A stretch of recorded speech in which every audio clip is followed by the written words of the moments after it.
अस्सलाम वालेकुम स्टूडेंट्स, क्या हाल चाल है बच्चों।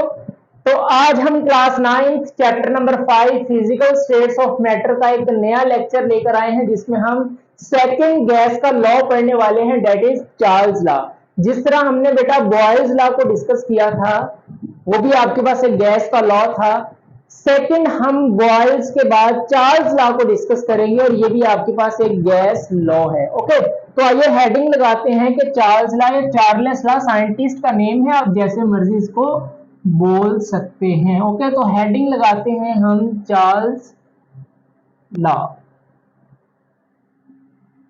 ओके, अच्छा आपको याद होगा जब हमने बॉयल्स लॉ को डिस्कस किया था, तो मैंने आपको कहा था कि किसी भी गैस के लॉ को एक्सप्लेन करने के लिए 3 पैरामीटर्स यूज किए जाते हैं, जिसमें आपके पास प्रेशर,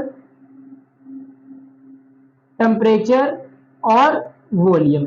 इन्हीं 3 पैरामीटर्स को लेकर हम किसी गैस लॉ को डिफाइन करते हैं। जैसे फॉर एग्जांपल हमने बॉयल्स लॉ को डिस्कस किया, तो उसमें हमने क्या कहा था कि volume of given mass of a gas is inversely proportional to the applied pressure, और यहां पर हमने टेम्परेचर कांस्टेंट रखा था, टेम्परेचर को हमने चेंज नहीं किया। ओके, अब यहां पर देखिए कि यही 3 प्रेशर, टेम्परेचर और वॉल्यूम को यूज करते हुए हमने बॉयल्स लॉ को एक्सप्लेन किया। उसका लिंक आपको डिस्क्रिप्शन में मिल जाएगा, जहां मैंने एक्सपेरिमेंटल वेरिफिकेशन बहुत इन डिटेल कॉन्सेप्ट के साथ आपको क्लियर करवाई है।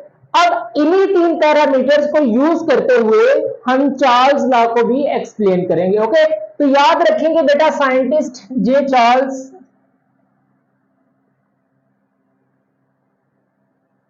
इसने इन 1787 में अपना लॉ दिया। इसने ये कहा कि the volume of given mass of a gas is directly proportional to the absolute temperature when the pressure is keeped constant.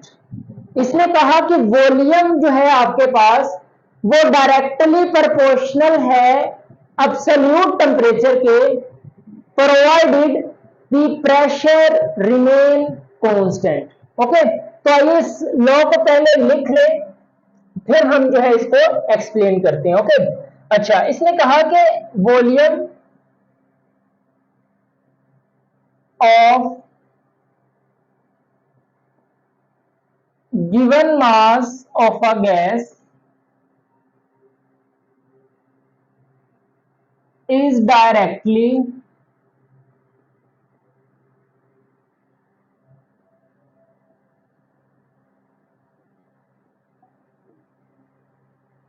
proportional to the absolute temperature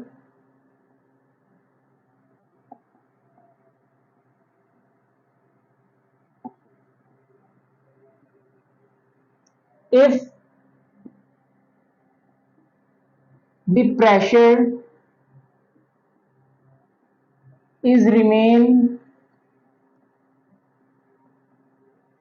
constant। Okay, तो ये इसका बेटा लॉ था।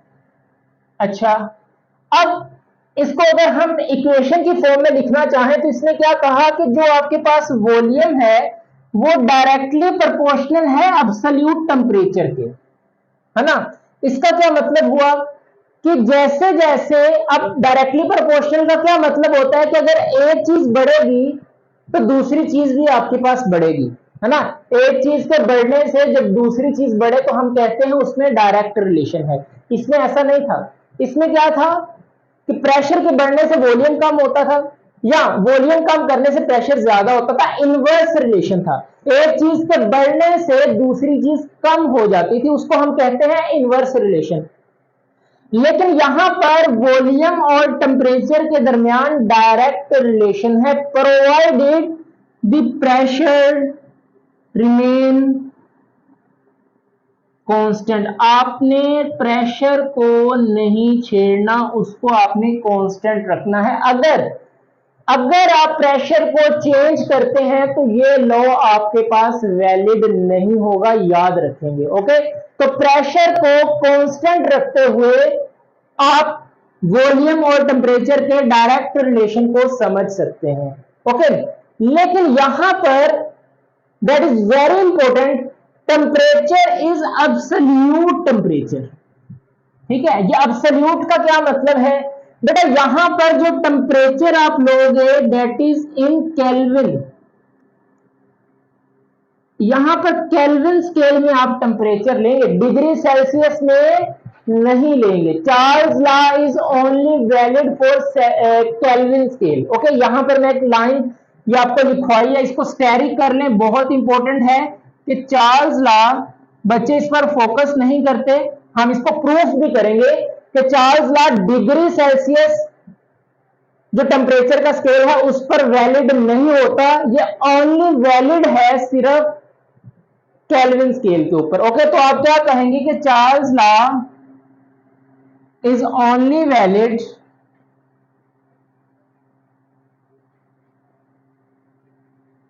For Kelvin scale.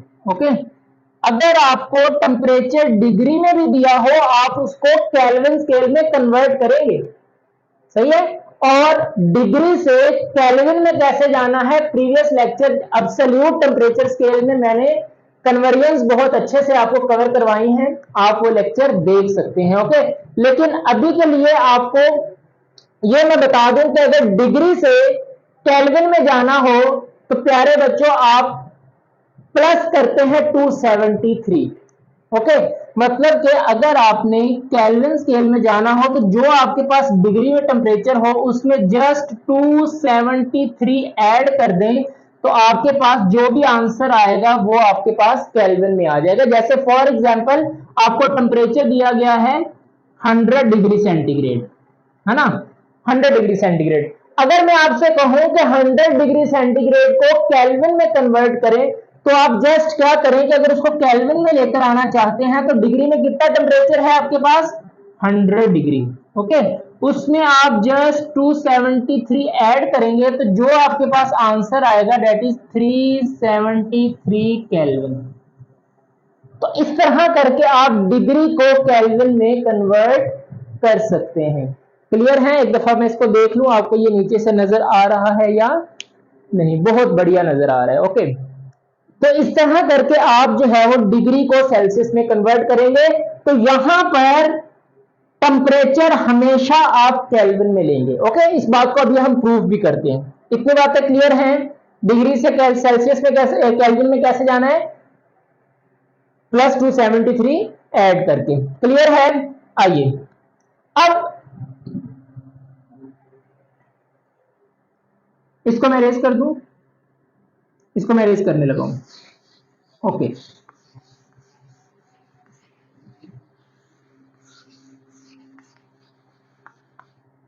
अब देखिए प्यारे बच्चों, यहां पर आपने प्रेशर क्या रखा, कांस्टेंट रखा।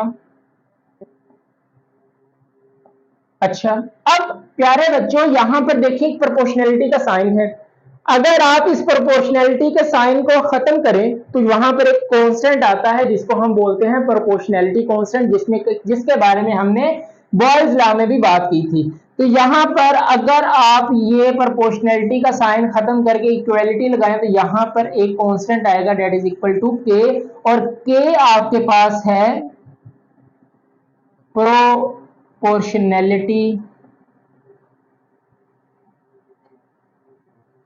कांस्टेंट। ओके, अच्छा, अब इस प्रोपोर्शनैलिटी कांस्टेंट की वैल्यू अगर फाइंड करना चाहें तो टेम्परेचर यहां पर मल्टीप्लाई हो रहा है तो दूसरी तरफ जाकर डिवाइड होगा, तो आपके पास जो फाइनल इक्वेशन बनेगी वो बनेगी volume over temperature is equal to K. ये आपके पास चार्ल्स लॉ की एक इक्वेशन बनी। ओके, अब बॉयज लॉ में मैंने आपको कहा था कि जिसने बॉयज लॉ मुझसे समझ रखा है ना वो बातें बहुत अच्छे से समझता जा रहा है। बॉयज लॉ में मैंने कहा था कि किसी भी दो चीजों को जब हम आपस में मल्टीप्लाई करें, मतलब कि जब भी दो चीजें आपस में मल्टीप्लाई हो रही हो तो उनमें होता है इनवर्स रिलेशन। याद आया? अब आप याद रखेंगे कि जब भी किसी दो चीजों में जो दो चीजें डिवाइड हो रही हो तो उनमें डायरेक्ट रिलेशन होता है। ठीक है, तो यहां पर देखिए वॉल्यूम और टेम्परेचर डिवाइड हो रहे हैं तो इनमें डायरेक्ट रिलेशन है, ये आप देख सकते हैं। ठीक है, टेम्परेचर को दूसरी तरफ ले जाओ तो यही आपके पास इक्वेशन बनेगी, volume is directly proportional to temperature. अब इसका मीनिंग क्या है, ये आप यहां तक आपको समझ आ गया, यहां तक आपको समझ आ गया, volume over temperature is equal to K, यहां तक आपको समझ आ जाना चाहिए। ओके, अब इसका मतलब क्या है, इसकी मीनिंग पर आते हैं। तो जब आप टेम्परेचर को बढ़ाओगे ना, आपके पास वॉल्यूम ऑफ गैस बढ़ेगा। इसके पीछे लॉजिक क्या है, देखिए आप जानते हैं कि जो गैस के मॉलिक्यूल्स हैं उनकी काइनेटिक एनर्जी तो पहले ही बहुत ज्यादा होती है। जब हमने फर्स्ट लेक्चर पढ़ा था वहां पर आपको कंपैरिजन करवाया था between gas, liquids and solids, तो वहां पर हमने एक पॉइंट डिस्कस किया था कि the kinetic energy of gas molecules is very high. इनकी काइनेटिक एनर्जी बहुत ज्यादा होती है, इनमें बहुत ज्यादा एम्प्टी स्पेसेस होती हैं। तो लेकिन आप जब इनको टेम्परेचर देंगे तो बेटा टेम्परेचर किस फॉर्म में होते हैं, एनर्जी की फॉर्म में होता है। तो जैसे जैसे आप गैस के मॉलिक्यूल्स को टेम्परेचर देते जाएंगे इनकी काइनेटिक एनर्जी बढ़ती जाएगी। ठीक है, अब जैसे जैसे इनकी काइनेटिक एनर्जी बढ़ेगी तो ये क्या करेंगे, एक्सपेंड करेंगे। तो जैसे जैसे इनका टेम्परेचर बढ़ेगा इनका वॉल्यूम भी क्या होता है, बढ़ता चला जाता है। जैसे फॉर एग्जांपल हम यहां पर ना दो सिलेंडर सिलेक्ट कर लेते हैं, एक आपके पास ये सिलेंडर है, ठीक है, और यहां पर एक मूवेबल पिस्टन लगा रखा है जो कि अप एंड डाउन हो सकता है। ओके, और यहां बेटा गैस के मॉलिक्यूल्स प्रेजेंट हैं।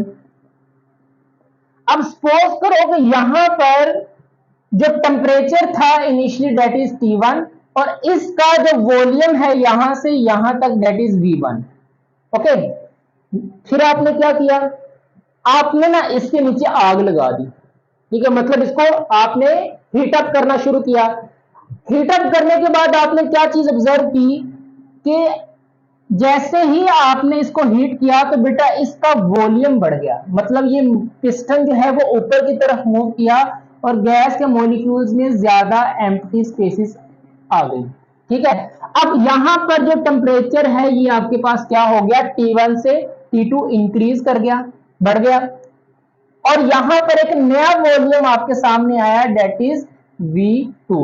और याद रखेंगे कि यहां पर T2 का टेम्परेचर ज्यादा है T1 से।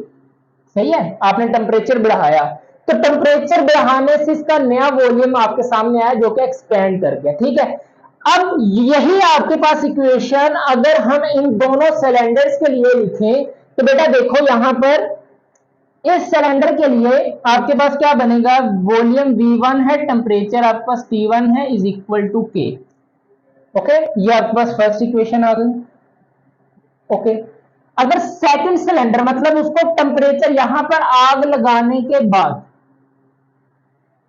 आपके पास एक नया वॉल्यूम आया V2 और नया टेम्परेचर आया T2 इज इक्वल टू और कांस्टेंट आपका स्केयर, ये आपका सेकंड इक्वेशन।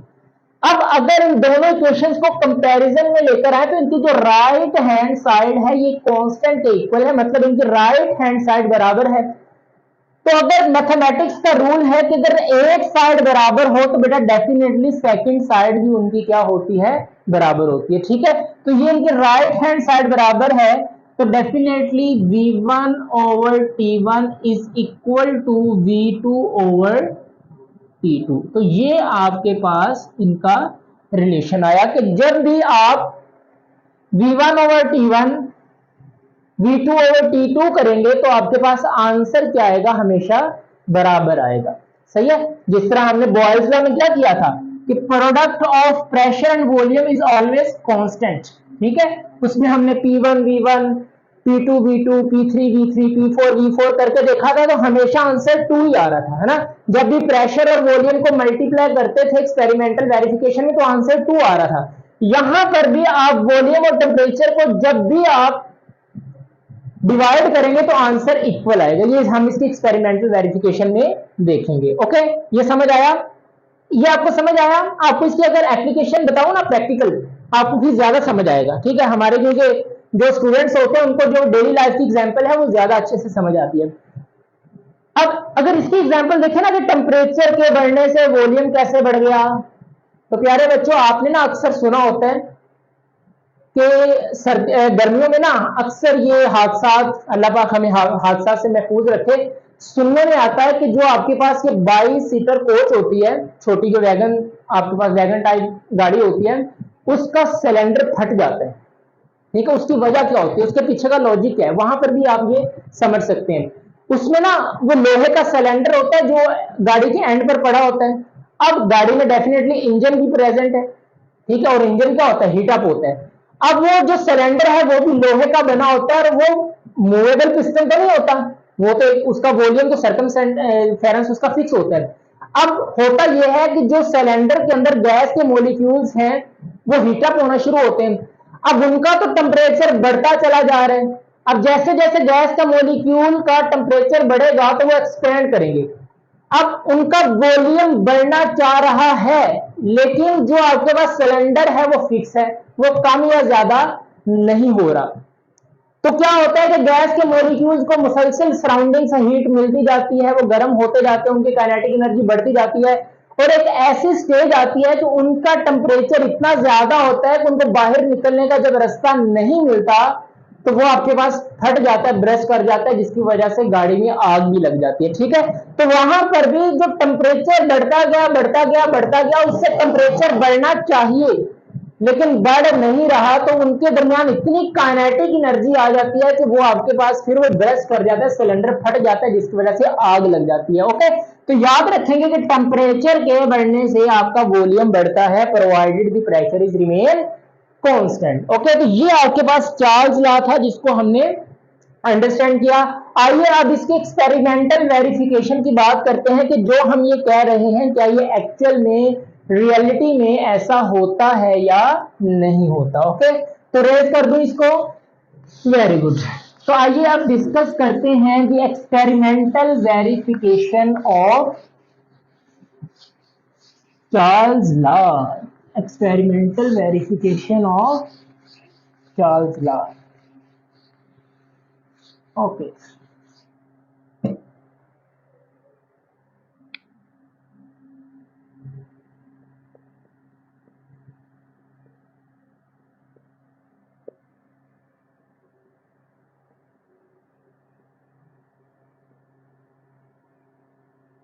अच्छा बेटा, चार्ल्स ने क्या किया, इसने ना दो सिलेंडर लिए। ठीक है, इसने ये फर्स्ट सिलेंडर लिया और इसके अंदर गैस के मॉलिक्यूल्स को फिल कर दिया, और यहां पर एक मूवेबल पिस्टन लगा दिया, ठीक है, जो अप एंड डाउन मूव कर सकता है। अब यहां पर ना इसने रूम टेम्परेचर लिया, ठीक है, मतलब उसको गैस के मॉलिक्यूल्स को हीट अप नहीं किया, तो इसका जो T1 टेम्परेचर था डेट इज 25 डिग्री, ठीक है, जो रूम टेम्परेचर है। और इस टेम्परेचर पर ये जो आपके पास गैस के मॉलिक्यूल्स का वॉल्यूम था V1 that is equal to 50 centimetre cube. Okay, ये इसने नोट डाउन कर लिया। अब ये एक्सपेरिमेंट है तो इसको आप ऐसे ही याद रखेंगे। ठीक है, इनिशियली टेम्परेचर लिया room temperature that is 25 degree centigrade, और इस टेम्परेचर पर जो इस गैस के वॉल्यूम मॉलिक्यूल का वॉल्यूम है वो है 50 सेंटीमीटर क्यूब। फिर इसने क्या किया कि इसके नीचे आग लगा दी, ठीक है, मतलब इस मॉलिक्यूल्स को हीट अप करना शुरू किया। अब जैसे ही इसके नीचे आग लगी, आपने इसको हीट अप किया, तो हुआ क्या कि ये गैस के मॉलिक्यूल एक्सपेंड कर गए, इनका वॉल्यूम जो है वो बढ़ गया।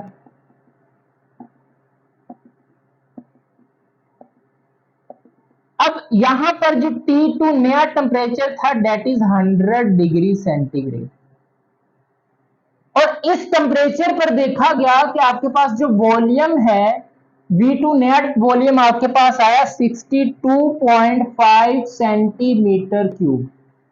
ओके, इसका वॉल्यूम बढ़ गया। अब यहां पर देखिए कंडीशन वैलिड है कि आपने T2 is greater than T1, yes, ये 100 डिग्री सेंटीग्रेड, ये 25।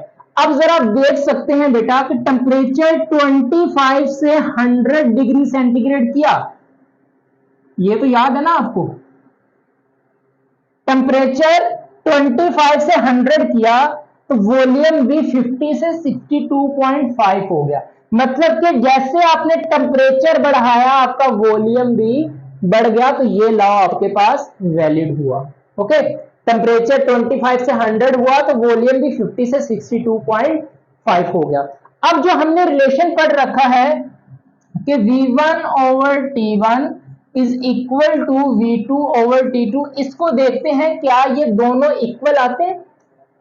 चले देखते हैं, यहां पर V1 की वैल्यू पुट करें जी। V1 की वैल्यू कितनी है 50 ओवर T1 टेम्परेचर कितना है आपके पास 25।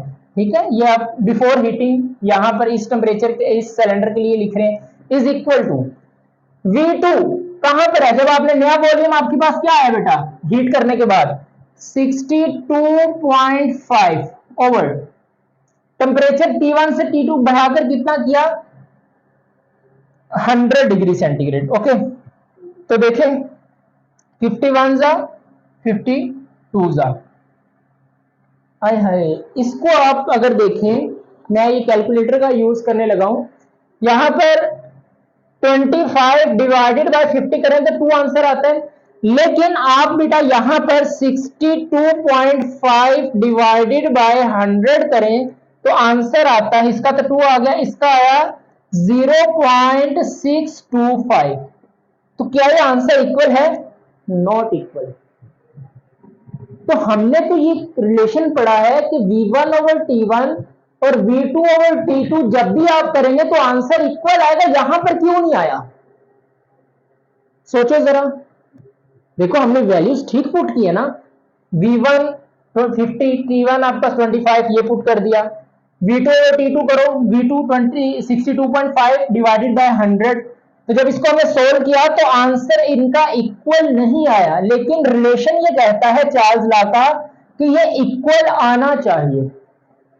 मतलब कि ये चार्ल्स लॉ फिर गलत है, नहीं गलत नहीं है। आपको जिस बात पर फोकस करवाई थी आप डेफिनेशन पर पढ़े, उसने कहा है volume of given mass of a gas is directly proportional to absolute temperature. मैंने आपसे एक लाइन आपको लिखवाई थी कि Charles law is only valid for Kelvin scale, याद आया, चार्ल्स लॉ सिर्फ केल्विन स्केल पर वैलिड है, लेकिन यहां पर हम टेम्परेचर डिग्री में पुट कर रहे हैं। देखो 25 डिग्री 100 डिग्री, तो जब 100 डिग्री में हम पुट कर रहे हैं इसीलिए आंसर आपके पास ठीक नहीं आ रहा। अब आपको समझ आया कि जो चार्ल्स लॉ है वो डिग्री सेल्सियस पर वैलिड नहीं है। अगर आप डिग्री सेंटीग्रेड वाला ही आप टेम्परेचर पुट करेंगे ना 25 और 100, तो आंसर आपका कभी भी इक्वल नहीं आएगा। सही है, तो फिर हमें पहले डिग्री सेल्सियस को केल्विन में कन्वर्ट करना है, उसके बाद हम यहां पर वैल्यूज पुट करके देखेंगे कि क्या हमारा ये रिलेशन वैलिड है या नहीं। ओके, तो सबसे पहले आप यहां पर क्या करें, इन टेम्परेचर्स को केल्विन में कन्वर्ट करें। ठीक है, डिग्री में नहीं इसको रखना।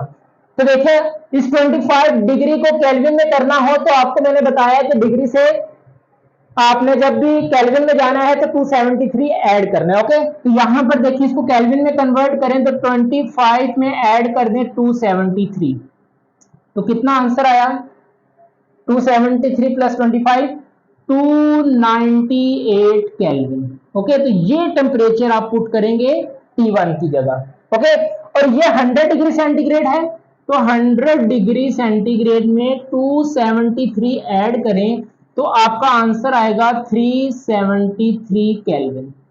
ये वाला टेम्परेचर आप T2 की जगह पर पुट करेंगे।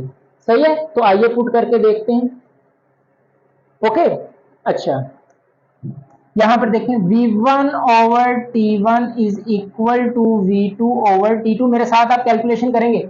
V1 आपके पास कितना है 50 ओवर T1 आपके पास कितना है 25, नहीं 25 नहीं 298 केल्विन। एब्सोल्यूट टेम्परेचर पुट करना है केल्विन में, तो यहां पर कितना आएगा 298 इज इक्वल टू V2 आपके पास कितना है, ये वाला वॉल्यूम 62.5 ओवर T2 आपके पास कितना 100 डिग्री सेंटीग्रेड, नहीं केल्विन वाला टेम्परेचर 373 केल्विन।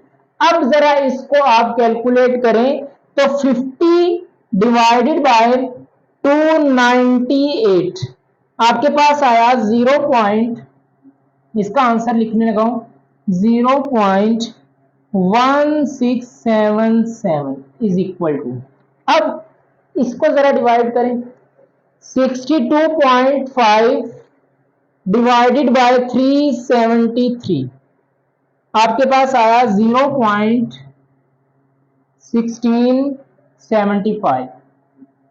ओके, तो ये देखें आपके पास ये नियरली आपके पास क्या है, सेम है 0.16 0.16। ओके, तो आपको ये नजर आ रहा है, हाँ जी आपको नजर आ रहा है। तो यहां पर देखें अब ये आपके पास क्या हो गया, left hand side right hand side के इक्वल है, लेकिन यहां पर इक्वल नहीं था, लेकिन जैसे ही आपने डिग्री से केल्विन में टेम्परेचर पुट किया तो आपका आंसर ठीक हुआ। तो इसीलिए हमने कहा था कि चार्ल्स लॉ, अब ये हमने प्रूव भी कर लिया कि Charles law is only valid for Kelvin scale, not Celsius।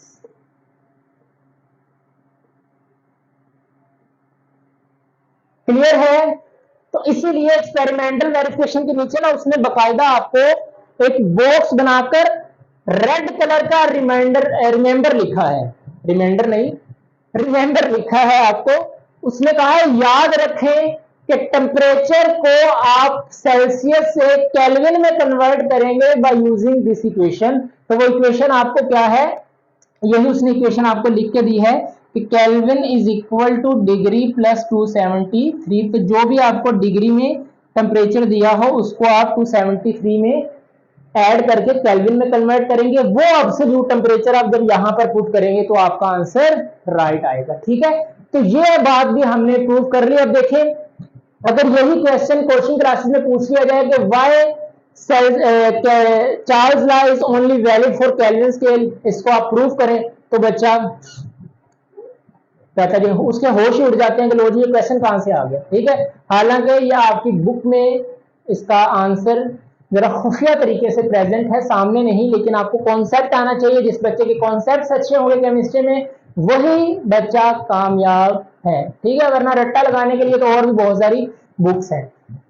तो ये आपके पास चार्ल्स लॉ, उसकी एक्सपेरिमेंटल वेरिफिकेशन हमने डिस्कस किया। ओके, तो किसी भी किस्म का आपके माइंड में कोई क्वेश्चन हो आप पूछ सकते हैं, और ये बातें सारी इन डिटेल आप फर्स्ट ईयर में भी कवर करेंगे। ठीक है, तो अभी के लिए आप इसको थोड़ा थोड़ा नॉलेज लेकर अपने माइंड में समाते जाएं। इंशाल्लाह जब आप फर्स्ट ईयर में जाएंगे तब आपके लिए आसानी होगी। ठीक है, तो नमाज पढ़ते रहें, कुरान पाक की तिलावत करते रहें।